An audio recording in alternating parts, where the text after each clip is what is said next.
আমরা হচ্ছে এরকম শ্রেণীবিন্যাসে ওইভাবে যাব না যে কার সামর্থ্য কী, কে কতদূর পড়াশোনা করেছে, এটা আমাদের কাছে গুরুত্বপূর্ণ না।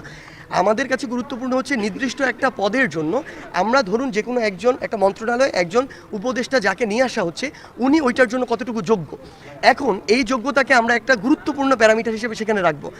পাশাপাশি আমরা এখন কথাটা এমন আসতে পারে, যোগ্যতায় যদি প্যারামিটার হয় তাহলে আমি বিভাগের কথা কেন বলছি? ভাই, আমার 3 বিভাগ থেকে এরকম কি একজনও নেই যে একটা মন্ত্রণালয় চালানোর মতো ওই বিষয়ে বিশেষজ্ঞ বা যোগ্য? অবশ্যই রয়েছে। সেই জায়গা থেকে আমরা মনে করি আমাদের এই কোয়ালিটি আমাদের একটা প্যারামিটার হতে পারে।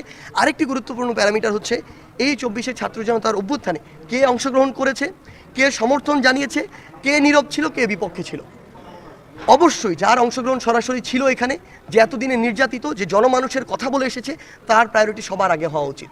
সে ওই স্পিরিটটাকে সবচেয়ে বেশি ধারণ করবে।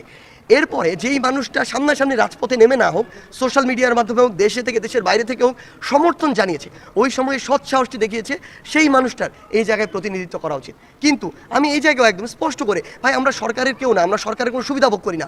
সরকারের ভালোটাকে ভালো বলবো, সীমাবদ্ধতাকে সরাসরি আমরা কটাক্ষ করব।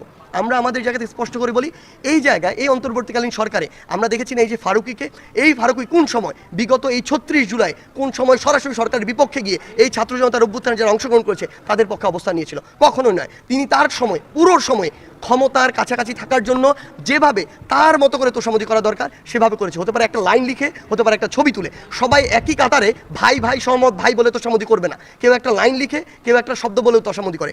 এই ফারুকিরা কিভাবে এই উপদেষ্টা পরিষদে আসে? আমাদের জায়গা থেকে আমরা সেদিনই স্পষ্ট করে বিরোধিতা জানিয়েছি এবং আমরা আমাদের জায়গা থেকে বলি, এরকম নীরব থাকা, কঠিন সময় নিজের গা বাঁচিয়ে চলা লোকদেরকে আমরা উপদেষ্টা পরিষদে দেখতে চাই না। তারা কোনোদিন এই স্পিরিটটিকে ধারণ করতে পারে না। যদি পারতো তখনই তারা তাদের জায়গা থেকে প্রতিবাদ জানাতো। এবং আমরা আমাদের জায়গা থেকে মনে করি যেই মানুষগুলো এই সামগ্রিক অভ্যুত্থানটাকে ধারণ করেছিল, ধারণ করছে এবং স্পিরিটটিকে সামনেও ধারণ করার মতো মানসিকতা রাখে, শুধু তাদেরকে দিয়েই এই অন্তর্বর্তীকালীন সরকার পরিচালনা হওয়া উচিত।